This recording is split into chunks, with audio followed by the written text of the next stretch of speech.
दोस्तों नमस्कार, मैं हूँ विनीता यादव और आज जो हम चर्चा करने जा रहे हैं वो है मंडल वर्सेस कमंडल की बात। अब 2024 का चुनाव जो सामने आ रहा है वो दरअसल मंडल वर्सेस कमंडल ही होने जा रहा है और इसको पहले भी ये देश इतिहास में देख चुका है। लेकिन अब एक बार फिर से ये तस्वीर सामने है।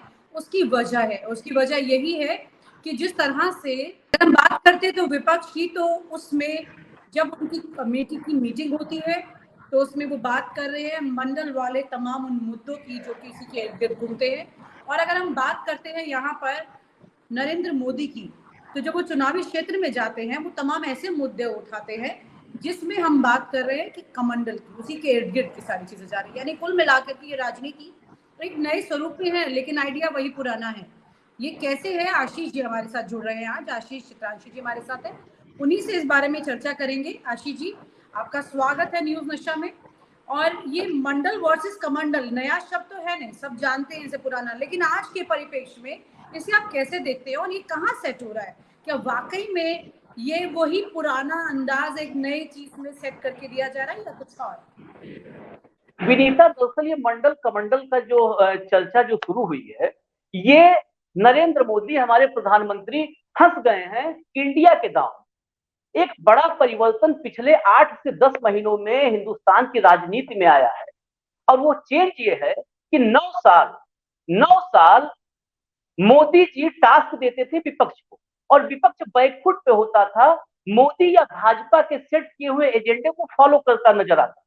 लेकिन पिछले 6-8 महीने में जो तब्दीली आई है, अब इंडिया गठबंधन, जो विपक्ष का एक गठबंधन तैयार हुआ है, वो सुबह सुबह टॉस करता है मुद्दा और कभी कभी तो रात में कर देता है। सुबह सुबह बीजेपी बौखलाई हुई नजर आती है, मोदी जी परेशान नजर आते हैं। वही हुआ कल रात में जो कोऑर्डिनेशन कमेटी की बैठक शरद पवार के घर हुई, उसमें एक निर्णय लिया गया कि भ्रष्टाचार, बेरोजगारी, महंगाई, इन मुद्दों पर हम जाएंगे जनता के बीच।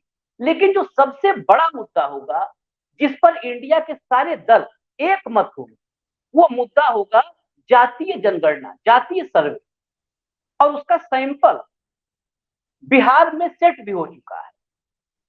वो जातीय जनगणना का मुद्दा रात में उछला और सुबह मोदी जी जब दिल्ली से उड़े और आज बीना में कार्यक्रम था, रैली जनसभा को संबोधित, उस भाषण को जब मैंने सुना तो मुझे यही लगा कि अब मंडल के सामने कमंडल लेकर के मोदी खड़े हो गए हैं, क्योंकि उस भाषण में सिर्फ सनातन, एक भाषण का बड़ा हिस्सा सनातन पे फोकस था और सनातन अकेले नहीं खड़ा था, सनातन वर्सेस इंडिया करने की कोशिश नरेंद्र मोदी कर रहे थे। मोदी खुल के कह रहे थे कि जो इंडिया इंडिया शब्द बोलने से परहेज इस कदर करने लगे कि उन्होंने इंडी इंडी शब्द इस्तेमाल किया। इंडी, जिसे घमंडिया भी कहते, इंडी कहते कहते कहे कि इंडी जो ये गठबंधन है, ये सिर्फ सनातन को तहस नहस करने वाले लोगों का एक जमावड़ा है, जो इकट्ठा हुए सनातन को टारगेट करने के लिए, सनातन को तहस नहस करने के लिए। ये शब्द बड़ा कठोर है, सनातन को तहस नहस करने का।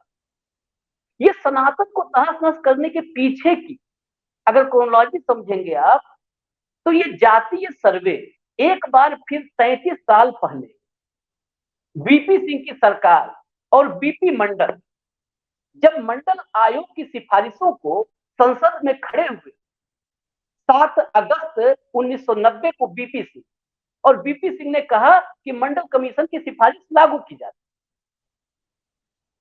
उस समय पहले मंडल का अवतार हुआ और जेपी के चेलों में जो समाजवाद और सामाजिक न्याय, इन दो लाइन को पकड़ करके राजनीति में एक नई लकीर खींचने की तरफ बढ़े थे। शरद यादव उसमें से एक नाम था,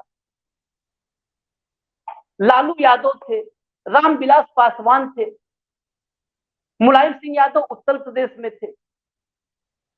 जब इन लोगों ने उस मंडल सिफारिश, और मंडल की सिफारिश लागू की गई, उसके पीछे अलग मसला है, वो अलग किसी चर्चा में कि कैसे किस परिस्थिति में वीपी सिंह ने लागू की।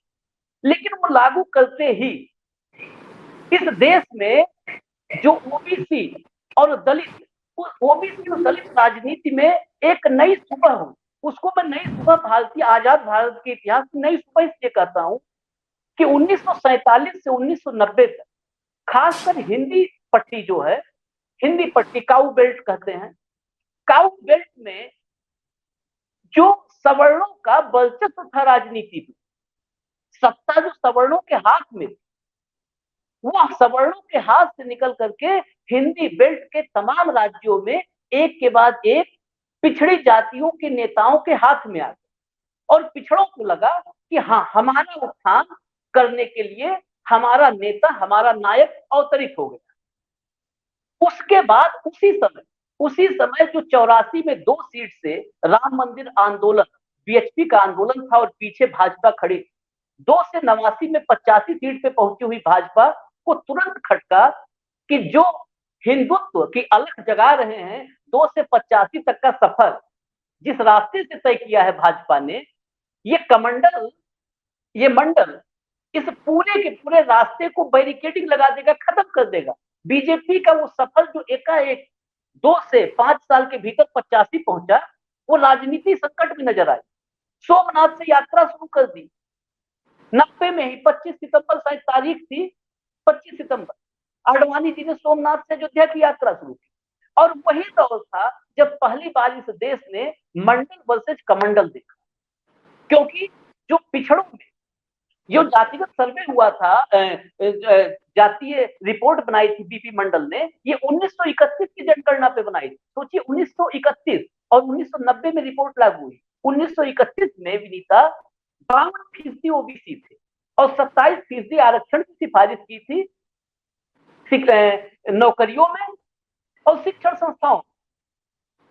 ये जो 52% आबादी ओबीसी की और इसके साथ एससी, ये पूरे राजनीति का संतुलन देश में पलट गया। और उस दौर में मजबूरी में, बेसिकली मैं मजबूरी करता हूँ। जी वनीता, कुछ कहना चाह रही? हाँ आशीष जी, मैं ये कहना चाहती थी क्योंकि आज की तारीख में भी वो तमाम संगठन जो मंडल की राजनीति वाले हैं, वो तमाम ऐसे नाम जो यही मुद्दों की बात करते हैं, वो पिछले कुछ वक्त से काफी एक्टिव हैं। उनकी कई गोष्ठियां हो रही हैं, कई कार्यक्रम हो रहे हैं। वो भी अपनी तरफ से, मतलब जो मंडल वर्सेस कमंडल की अगर हम बात कर रहे हैं, तो अगर नरेंद्र मोदी अगर उधर कमंडल की, सनातन की अगर लगातार बात करें अपने भाषण में, तो इधर ये सब भी पूरे एक्टिव है। तो क्या आपको वाकई में लग रहा है जाति जनगणना जो है वो धर्म की काट बन करके निकलेगी सामने? ये इतिहास ने इसे सत्य साबित किया है। कमंडल, अगर कमंडल के भीतर से, मैं उसी सीक्वेंस को ला रहा था आज की तारीख से जोड़ने के लिए कि दरअसल मंडल ने सारे रास्ते बंद कर दिए, तब कमंडल लेकर के निकले आडवाणी उस दौर जो सोमनाथ से अयोध्या निकले। और उसके बाद कमंडल मंडल के सामने फीका पड़ा। देश भर में आरक्षण विरोधी आंदोलन हुए, कमंडल मंडल के सामने घुटना टेकता हुआ वहां नजर आया।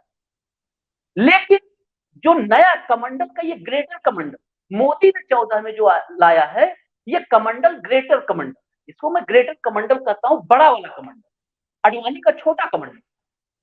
और जब बड़ा कमंडल आया तो बड़े कमंडल में मंडल घुस गया। ये मोदी का फॉर्मूला था 14 कि 14 के बाद कमंडल, एक बड़ा कमंडल आया और मंडल को उसी कमंडल के भीतर बिठा दिया मोदी। कमंडल के भीतर जब मंडल बैठा तो जातियों की जो अस्मिता थी और जातियों के हित, जो कि पिछड़ों का उत्थान, दलितों का उत्थान, वो गुम हो गया कहीं, और हिंदुत्व की रक्षा यहीं पर जुड़ता है कि पहली बार हिंदू हृदय सम्राट नरेंद्र मोदी, हिंदू हृदय सम्राट खुद को कहते हैं और उनके फॉलोअर्स भी कहते हैं, हिंदू हृदय सम्राट जब इस देश का मुखिया बना, पंत प्रधान बना, तभी हिंदुत्व संकट में आ गया। उसी समय सनातन संकट में आ गया। ये संकट में सनातन नहीं आया, ये कमंडल के भीतर मंडल को फिट करने के लिए ये संकट हिंदुत्व और सनातन पे लाया गया और मंडल कमंडल के भीतर बैठ गया। क्योंकि मंडल के जो हिस्से थे, जो वर्ग थे, उनमें भी ये बैठाया गया उस दौर में। लाए तो विकास मॉडल गुजरात का मोदी, लेकिन उस गुजरात मॉडल को साइड में उन्होंने रखा और कहा कि अभी हिंदुत्व बचाना, हिंदुत्व पर खतरा है, क्योंकि वो उनका वोट बैंक है ना। वोट बैंक बनाया विनीता वोट बैंक जो किया, वोट बैंक यही से क्रिएट हुआ। जो भाजपा का वोट बैंक था अटल और आडवाणी वाली भाजपा, उस अटल आडवाणी की भाजपा में मंडल कमंडल के भीतर नहीं बैठा था, इसलिए कभी भी भाजपा पूर्ण बहुमत के आसपास नहीं पहुंची और एनडीए गठबंधन बना करके देश भर की छोटी छोटी पार्टियों को साथ लिया, इकट्ठा किया। सरकार गई भी, 13 दिन की सरकार भी रही अटल बिहारी कुल वाजपेयी। मिलाकर के बीजेपी को भी मंडल की जरूरत पड़ी। बीजेपी को मंडल की, आज जो बीजेपी की स्थिति दिख रही है, जो लार्जर देन लाइफ वाला किंग साइज मोदी दिख रहे हैं इस देश में, किंग साइज मोदी, वो किंग साइज मोदी इसी वजह से दिख रहे हैं क्योंकि उनके कमंडल में मंडल है। बगैर मंडल के इस देश में ये किसी भी स्तर पे इस पे कोई भी तर्क हो सकता है और उस तर्क में मैं बैठने के तैयार हूं कि किसी भी स्तर पे बिना मंडल को साथ लिए इस देश में पूर्ण बहुमत की सरकार कोई नहीं बना सकता। इसीलिए इस पे मैं उदाहरण देता हूं, कांग्रेस ने जब लगातार बहुमत के साथ इस देश पर राज किया 47 के बाद से, और 84 तक, बीच में 77 से 80 छोड़ दिया जाए जनता पार्टी सरकार को, तो पूर्ण बहुमत से सरकारें बनी। उस समय जो कांग्रेस का मतदाता था, दलित कांग्रेस का मतदाता था, पिछड़े कांग्रेस के पास, ये पिछड़ों के नेता लालू, मुलायम सिंह, शरद यादव, रामविलास पासवान या बीजू जनता दल जो आज है, इनके पिताजी हुआ करते थे, नवीन पटनायक के पिताजी बीजू पटनायक हुआ करते थे। जिन जिन राज्यों में पिछड़ों की राजनीति शुरू हुई, ये 80 के दशक से। दरअसल जो बीपी मंडल कमीशन में, ये भी जानना जरूरी है, बीपी मंडल कमीशन बनाया ही जनता सरकार में गया था, जनता पार्टी की सरकार, और इंदिरा गांधी ने इस कमीशन को 2 एक्सटेंशन देने के बाद बीपी मंडल की रिपोर्ट को ठंडे बस्ते में डाल दिया और बीपी सिंह ने आकर के 90 में लागू किया। वहां से मंडल का उभार हुआ जिसके सामने कमंडल फीका पड़ गया। मंडल, आप सोचो ना, मंडल 52%, 1931 की जनगणना 52% ओबीसी, उनके जो है उद्धार करने वाले नेता सामने उनको नजर आए कि हमारा उद्धार कौन करेगा, हमारा उद्धार रामविलास करेंगे, मुलायम करेंगे, लालू करेंगे, शरद करेंगे, तो फिर कहां कमंडल टिकता। इसीलिए जातियों को तोड़ने की कोशिश के तहत, भला नहीं, इसमें हिंदुत्व का हित नहीं था, इसमें पिछड़ों का नुकसान था। जब भी कमंडल कमजोर होगा, ये तय मानिए, कमंडल कमजोर होगा या कमंडल मंडल के भीतर जाएगा तो पिछड़ों का, दलितों का नुकसान होगा, उनका हक मारा जाएगा। और इसीलिए मोदी जी 14 में सफलतापूर्वक इस एक्सपेरिमेंट को किए और 19 में भी, 19 में हालांकि माहौल अलग था, वो 23 तक, 22 एंड तक मोदी जी सफलतापूर्वक उसको छिपाए रहे कमंडल में मंडल। लेकिन ये बिहार से शुरू हुआ। इसका एक उदाहरण और दे दूं, ये कमंडल कितना ताकतवर है।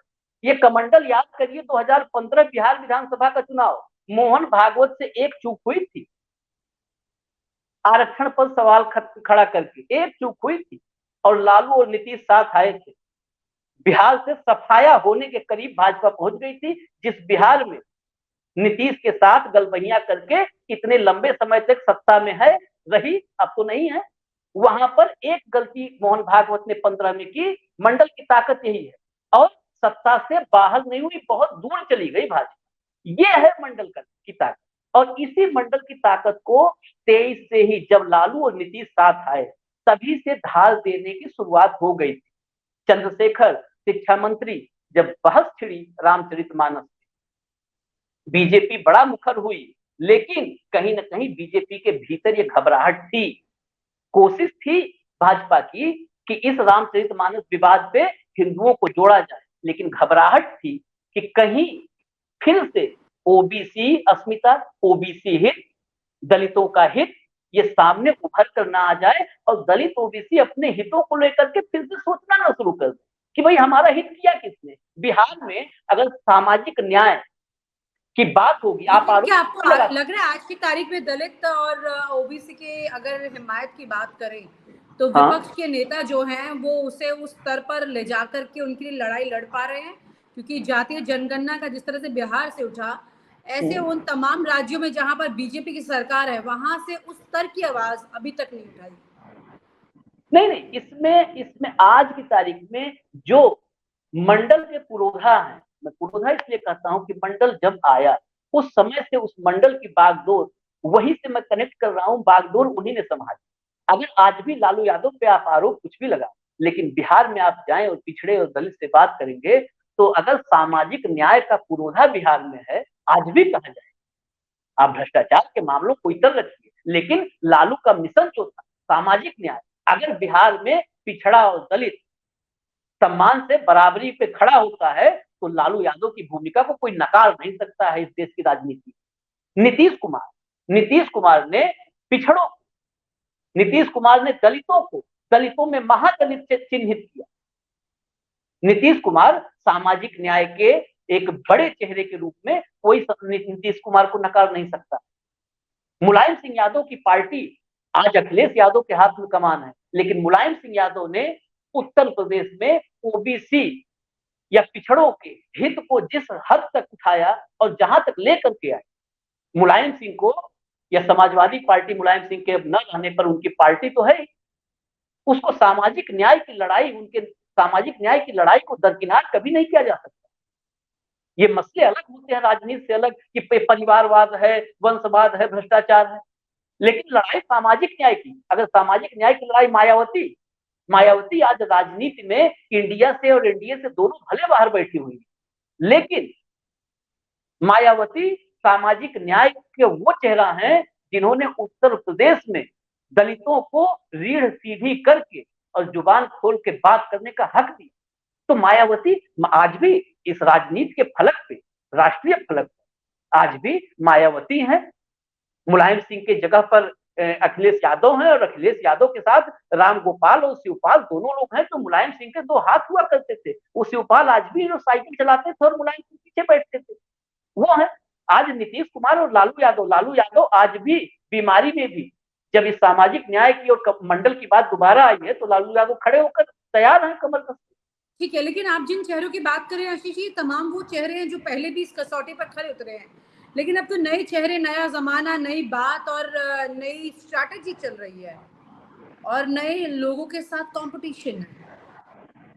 उसमें आप किसको देखते हैं कि मंडल कमंडल में कौन ज्यादा इस वक्त अपने नंबर लोगों के सामने बना पा रहा है और कितना उठा पाएगा इसे? देखिए, ये अगर मंडल बनाम कमंडल हो गया, जिसको रोकने की कोशिश मोदी की, आप इसी से चेहरों की ताकत समझिए। चेहरा इंडिविजुअल चेहरा, अगर इंडिया गठबंधन बना है तो उसकी सबसे बड़ी ताकत यह है कि इंडिविजुअल चेहरा अब हट करके एक संयुक्त चेहरा बना, और उस संयुक्त चेहरे में हर चेहरे की अपनी भूमिका है, अपनी महत्ता है।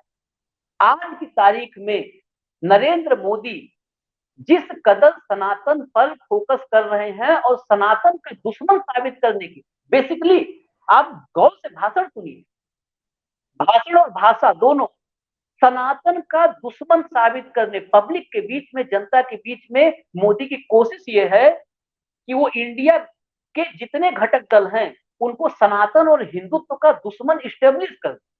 यही सबसे बड़ी मंडल की ताकत है, ये मंडल की ताकत है। ये लालू यादव, राहुल गांधी, अखिलेश यादव का डर नहीं है, ये मंडल का डर है। और मंडल के, आप चेहरों की बात, मंडल का कांग्रेस ने बहुत बड़ा फैसला लिया, बहुत बड़ा फैसला, और मुझे लगता है कि कांग्रेस के पुनर्जीवन में ये फैसला सबसे महत्वपूर्ण साबित होगा। मल्लिकार्जुन खड़गे के हाथ में जो कांग्रेस की कमान आई, मल्लिकार्जुन खड़गे चर्चा चल रही है उत्तर प्रदेश में, अगर उत्तर प्रदेश में एंट्री मार गए तो आप समझ लीजिएगा कि मंडल बनाम कमंडल में कमंडल गायब हो जाएगा। बताओ, मैं थोड़ा स्ट्रेट बातें करता हूं, घुमा फिरा करके नहीं करता, लेकिन कमंडल के लिए ऐसी चुनौती होगी जो चुनौती कहीं से भी उस चुनौती के आसपास खड़ी होती नजर नहीं आ रही है। आप नंबर्स आज की मत देखिए कि 300 से ज्यादा भाजपा है। आप एक, हम तो बार बार चर्चाओं में कहते हैं, ग्रामीण इलाकों से आप भी ताल्लुक रखती होंगी। गांव में पहले महिलाएं जब चावल पतीले में पकाती थी तो पूरा पतीला नहीं पलट के देखती थी कि चावल पका कि नहीं, ढक्कन हटा के चावल, एक चावल का दाना निकालती थी और एक चावल का दाना मसल करके ग्रामीण महिला समझ जाती थी कि पूरे पतीले का चावल पका है कि नहीं पका है। तो घोसी वो चावल है पतीले का जो बता रहा है कि क्या होने वाला है और क्यों है। ये इसलिए नहीं कि सुधाकर सिंह जीत गए, समाजवादी पार्टी का प्रत्याशी हरा दिया। उस चुनाव में 58% के करीब मत मिले हैं सुधाकर सिंह को, 58% मत, और 58% के सामने भाजपा का प्रत्याशी 37-38% पर। यही मंडल बनाम कमंडल, ये जो मंडल बनाम कमंडल अगर हो गया तो यही परसेंटेज होगा। और 450 सीटों पर संयुक्त उम्मीदवार, इस पर तैयारी हो चुकी है। आप सोचिए संयुक्त उम्मीदवार होगा जहां पर मंडल में बंटवारा नहीं होगा, तो कमंडल और मंडल में कितना फर्क होगा। ठीक है, लेकिन अभी अभी एक तस्वीर ये भी तो सामने है ना कि जिस तरह से बीजेपी ने एक बड़ी लकीर खींची है धर्म की, उसके सामने तमाम सब लोग जब वोट डालने जाते हैं वो किसी की भी जाति के हो, लेकिन हाँ वो कुल मिलाकर के अपने धर्म की बात करते हैं। अयोध्या मंदिर तैयार हो जाएगा, भव्य उद्घाटन होगा, तमाम लोग उसे देखेंगे और उस उद्घाटन के बाद शायद एक पुराने इतिहास के किसी पन्ने के बारे में वो कुछ चुनिंदा लोग होंगे, इंटेलेक्चुअल जिसे कहा जाता है, तो वही वो जानते होंगे। लेकिन आज की जनरेशन शायद वो अयोध्या मंदिर से ज्यादा अपने आप को एक ये समझेगी कि देखिए ये एक बड़ी चीज हो रही है, क्योंकि मैंने ऐसे कई लोगों को देखा है जो कि विदेशों में रहते हैं और बड़े सालों साल से बाहर है, लेकिन वो मोदी उस इम्पैक्ट में हिंदू वाले उस लाइन पर बहुत ज्यादा इम्प्रेस है उससे। अब उसमें मंडल कमंडल उनके दिमाग में कब तक छाएगा, 2024 तक वो कितना सेटल होगा, इसमें भी बड़ा सवाल है। संक्षेप में आशीष जी। नहीं विनीता, आप बहुत सही मुद्दे पर लेके आई। ये राम मंदिर दरअसल फिर इसकी तुलना करेंगे। जब पहली बार मंडल वर्सेस कमंडल हुआ था तो राम मंदिर आंदोलन था। अब दोबारा जब मंडल वर्सेस कमंडल की पृष्ठभूमि तैयार हो रही है तो भी राम मंदिर ही है। 14 में 9 में राम मंदिर नहीं था, 90 में राम मंदिर था और फिर 24 में राम मंदिर है। तो ये ऐसा नहीं है कि ये पहली बार ऐसा है कि इस माहौल में मंडल कमजोर पड़ जाएगा कमंडल के सामने। धार मंडल को कैसे देते हैं मंडल के नेता, मंडल के नेता यानी इंडिया गठबंधन के नेता धार कैसे देते, यही परिस्थितियां थी। इससे उग्र परिस्थितियां थी 90 में जब आडवाणी ने रथ यात्रा की थी और पूरे देश में बीएचपी का आंदोलन चल रहा था। इससे उग्र परिस्थितियां थी जमीन पर, और तब कमंडल मंडल के सामने बिल्कुल कमजोर जमीन पर दिखा। आज अगर फिर मंडल कमंडल होता है, पृष्ठभूमि वही है राम मंदिर, जहां पर आपने कहा राम मंदिर, जनवरी में राम मंदिर खुल जाएगा, लोग दर्शन करेंगे। लेकिन जब बात आएगी जातीय जनगणना की, कितने दिन, काठ की हांडी कितने दिन, एक बार तो जरूर सोचेगा ना पिछड़ा कि हमारा हित किसमें है भाई। 5 किलो राशन पे 25 करोड़ की आबादी 5 किलो राशन के लिए टकटकी लगाए रहती है। वाह 5 किलो राशन के लिए जिस मैं उस मुल्क में रहता हूं, जिस मुल्क में 85 करोड़ की आबादी आंखें फैला करके टकटकी लगाए इंतजार करती है 5 किलो राशन गिरेगा और हमारी जिंदगी का उद्धार होगा। 140 करोड़ की आबादी में 85 करोड़ लोग 5 किलो राशन के मोहताज हैं। उस देश में कब तक कमंडल, मुफ्त का अनाज बंटने से देश में उसकी कमी तक की स्थिति आ गई है, बाहर से लाना पड़ रहा है, इससे बड़ी बात क्या होगी। बिल्कुल, लेकिन सवाल यही है कि मंडल कमंडल की राजनीति के ऊपर बेरोजगारी और ये जरूरत जो है वो भारी पड़ रही है। इसके ऊपर मुझे लगता है एक और सेशन चर्चा का बन सकता है।